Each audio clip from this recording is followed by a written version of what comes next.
Today I'm going to show you my full workflow of making thumbnails for my YouTube channel. Granted, I'm not like Mr. Beast. I don't spend tons of time on the crazy thumbnail, but there's a lot of different little parts to it that no one really thinks about, and I want to share with you every step between taking the photo, getting some Photoshop edits, and even processing some things in Lightroom. So without further ado, let's get into my full thumbnail process. First off, if you're around the internet as of 2025, as of the time of recording this, most of the time there is a face inside a YouTube thumbnail, and as such it is important to take a photo of someone, whether it be yourself or you're doing something for a client. You need to take some photos. So I use something called an intervalometer if I'm making my own photos. This is one by Pixel Pro. I used to use this for astrophotography, and now I use it to take photos of myself because it allows me to take photos in timed increments every 4 seconds, so I can go through a bunch of different poses and basically take a ton of shots and select the ones that I like. Now, if you don't have an intervalometer, link in the description down below for the one that I use, and maybe you don't have a fancy camera, here are a couple tips to take better photos for your YouTube thumbnails. The first is go outside, specifically in the shade. Don't do it in broad sunlight, but take some photos with pretty even lighting. Overcast lighting ends up being best, just so you can get a nice flattering set of lighting on your persons, so then you can easily cut out the image of yourself for your Photoshop composite. Like I said, I use the intervalometer because it allows me to take photos in timed increments, so I can try a bunch of different poses. So really what you're looking for is make sure you're taking it in outdoor even lighting. If you have a tripod, awesome. Maybe ask a friend. I just have tripods and no friends. Now, I took these photos today between 8 and 10 a.m. and I did some outside, and then there was a car in my driveway of my apartment complex, so I ended up moving inside and setting up a little backdrop. You can do this indoors or outdoors, but what I do recommend is having some sort of background to make it 10,000 times easier to do the cutouts and masking in Photoshop. So I set up a little white backdrop that I use as a reflector. Another thing you could do is, if you're outside and you don't have a background, is find any background that has a different color than your hair. Or alternatively, create a lot of foreground background separation. So you'll see in some of the photos that I was taking, the background behind me was really far away, so I can get a little bit of a depth of field. Last thing I will mention is, if you do have a fancy camera or a professional camera, I do recommend shooting with a minimum aperture of no less than 4.5, just so that it makes it easier to cut out hair or things like that. Granted, it also depends on your camera focal length and your shutter speed, etc. But make sure you're not tooting.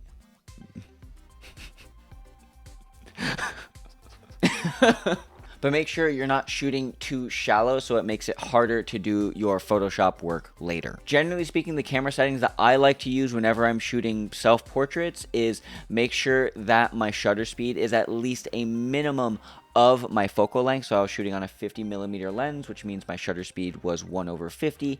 And on top of that, I tried to get my ISO as low as possible with an aperture of no less than 4.5. I took some time to dump all of these photos onto my computer. We have a total of 242 photos, which is a lot, but we're going to start culling this down. So the first things first is we're going to go into Lightroom. Now, if you've never used Lightroom before, it's basically a full photo processing software. It's basically like data management. I do not recommend doing Photoshop because you'll have to process every single one individually. Please use Lightroom. What you're going to want to do is go to your local tab. Your local tab up here in the top left-hand corner is basically going to give you the ability to navigate through all of your photos locally on your hard drive before you upload them to the cloud.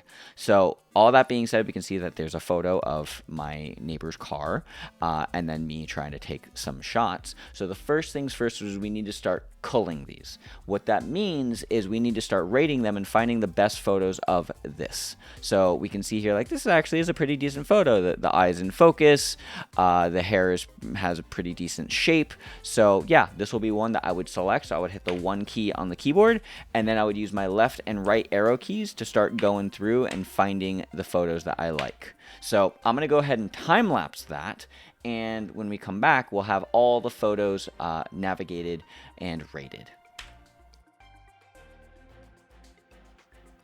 Alright, so we spent some time organizing and rating all of the photos. So what we're going to do now is go to our filter button right up here and then make sure that we're selecting everything that's greater than 1 star, so 1 star or higher. And then we're going to select the first one, go all the way down to the end, select the last one by holding Shift. Where's my selection? Right click, and then we can see that we have all these selected by 114 photos, and then we're going to do apply auto settings, and this will basically just do some basic lifting of shadows and tighten up the exposure a little bit. A lot of the time the auto settings is totally fine, especially for our needs making some YouTube thumbnails. I'm going to let this load, and then we'll come back when it's done. Fantastic. So this is definitely looking a lot better than what it was just a second ago, just a little bit more saturated. The shadows are a little bit better, etc., etc. Now, we're not going to do retouching on all of these photos because that would be a huge fat waste of time, especially for something that's going to be really tiny, but I will do a couple things to just tighten this up. So the auto settings never ever actually does any correction to like clarity or texture, and because most YouTube thumbnails are so tiny, I do like to add a little bit of clarity, texture, and maybe change the dehazing just a little bit just to make it a little bit more intense, like that. Sure, that's fine, not that big of a deal. And I will also go into my saturation and bring it down by just a touch, just a smidge. That's just my own personal style. So now what I'm going to do is I'm going to go ahead and copy, Control C, and then uncheck everything except effects. So we make sure we want color. So yeah, all that is good. Uncheck that, copy, and then we'll select all of them.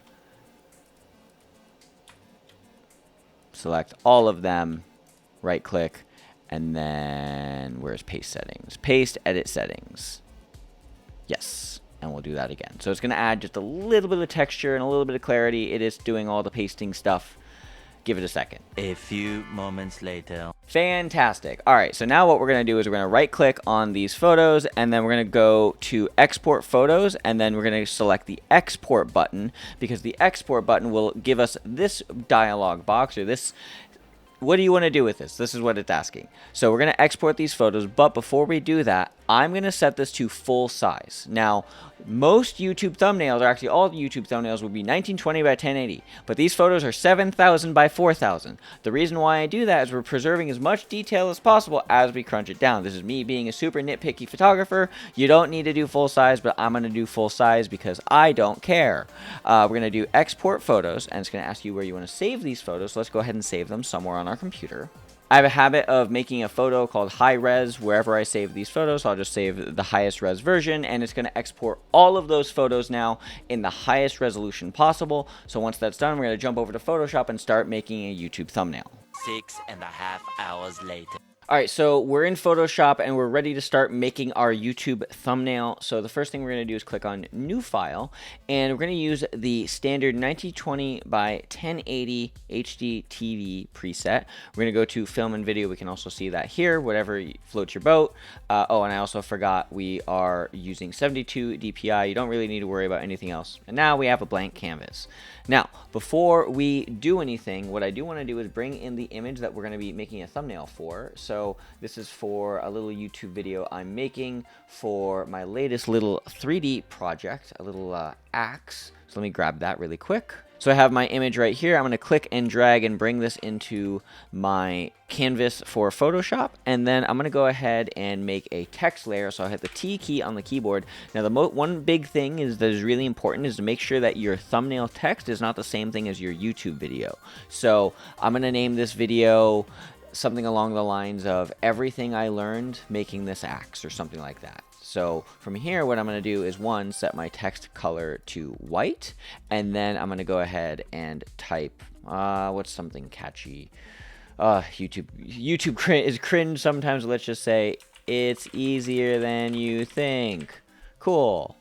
And then we'll just add a line break right there. And then let's make this bigger. Make it bigger, like that. Cool.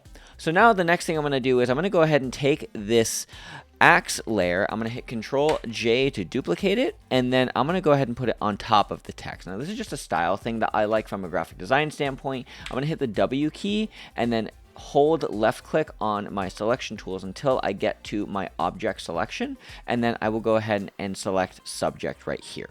So it'll take a second, and then hey look, it selected the axe. Amazing, great. With our little toolbar down here, or with our tools in the lower right hand corner, we can go ahead and hit the square dot button right here. This is your mask button, so now we get this cool little overlap. I'm going to take this text, bring it just a little bit higher, and then I'm going to go ahead and right click on my text and have it stand out from the background just a little bit more with a drop shadow. So this is just my personal flavor of making thumbnails. Again, if you're a graphic designer, you can probably tell me how to do a better job, but when it comes to YouTube thumbnails, this is what I have found works for my channel. So I'm going to go ahead and add a drop shadow here. If you've never used any of the blending modes, it's basically like adding different effects, kind of like an After Effects or something like that. We'll set this to a little bit bigger on the spread, and then increase the size just a little bit, maybe decrease the opacity, just so that it stands out a little bit more like that. Now the last thing we're going to go ahead and add for this is the photos that we brought in of myself. So we have this large set of photos that I have, and I will typically use one of these most of the time. So I realized I was pointing the wrong way in some of these photos, so we'll probably have to retake all of them or some of them, but we'll get to there in a second. I'm going to go ahead and select, let's go with this one. This one looks decent. So what I'll do is I will take this and drag this into my Photoshop file, and hey look, it's a beautiful photo of me. Not that I'm beautiful. Oh God, I'm vain. Oh God. Anywho, so with this on top, we're going to go ahead and hit the W key again, and then hit select subject. Now from here, you'll see that Photoshop does an amazing job doing the masking stuff. So really, we don't really need to do all that much. So with this little marching ants around our object, we'll go ahead and hit the mask button, and that looks pretty decent. Now, no one's going to know. No one's going to know. We're going to flip this, so then I'm actually pointing at the axe over here. So what I'm going to do is I'm going to right click or hit Control T on the keyboard, right click, and do flip horizontal, like so. And then we're going to go ahead and right click on our image of me on this layer and rasterize it, and then we're going to select this mask, right click, and apply layer mask. So we're doing some destructive things, but for YouTube thumbnails it shouldn't take that long to edit. We're going to do a couple things though. We're going to hit the J key on the keyboard, and we're going to get rid of this this logo. I do like my Gymshark stuff, but we're going to get rid of it. So we just use the J key, which is the spot healing brush, and then just get rid of that. And no one's going to notice that. And I also see a little dot right there. So let's just go ahead and clean that up. Cool. That looks pretty decent. And then we'll see here that there's a little bit of fringing around the photos here. Now, the reason why we're seeing that is because if our background was a different color, like white, it'd be a lot easier to hide that. But I'm lazy, and this is how I like to do thumbnails. What I'll do is right click on my layer for the photo of me, go to blending options, and under the blending options, I'll add an outer glow. And then under the outer glow settings, I'll make sure that the blend mode is set to add. And then I will go ahead and increase the size just a little bit, so then any of that little fringing kind of just disappears with the color. Granted, if you change it to another like significantly different color like red, then you're really going to see it. But because this soft blue color really does kind of like blend in with that, I can't see it because I'm colorblind. So let's just go with that. So this is pretty much where I would stop as far as the block out of a thumbnail. So now we need to check a couple things. First off, we're going to go ahead and save this. So hit Control S to save, and we'll call this thumbnail tutorial, just so we don't lose our work. Make sure we accept the Photoshop options. Now from here, I will also just hit Control Alt I, and this is going to bring up our image size options specifically for YouTube. It cannot accept a JPEG larger than 1920 by 1080 at the time of this recording. Maybe something changes in the long run, but that is okay. We're going to just deal with that. So keep it at 1920 by 1080. Now the next thing we're going to do is we are going to add a new layer. So we're going to hit Control-Alt-Shift-N, and we'll get this new layer. We'll call this 50% gray. Now, this is a little tip that I got from some of my friends over at Dino Creative. What we're going to do is we're going to hit Shift Backspace on the keyboard, and under the contents, we're going to set this to 50% gray. Now, the reason why is we're going to set the blending mode of this 50% gray from normal to color. And the reason why we're doing that is we want to look at the visual hierarchy of contrast. What is going to be the brightest parts? Obviously, when we look at this, the brightest parts are going to be the text, followed by this weapon, followed by me, and then like definitely a little bit of this like outline of myself as well. And that's going to help with the visual hierarchy. The reason why we do this versus if we go ahead and make a new layer really quick, white, set this to white. The reason why we do this is if we go ahead and look at some color values. So let's go ahead and make a little splotch of green. Make sure we're at 100% opacity. So here's a green color. Then we set this to 100% red. And let's just do a little blend over there. Let's go ahead and select this green, just make it a little bigger. And then we'll also select a 100% blue. And then we will bring all of these together. When we go ahead and set this 50% gray layer and put it on top of these colors, you're going to notice something. The blue layer is darker than the red layer, which is darker than the green layer. Each color has a specific value associated with it, regardless of the color, the hue, or the saturation. So the luminance changes based on the color.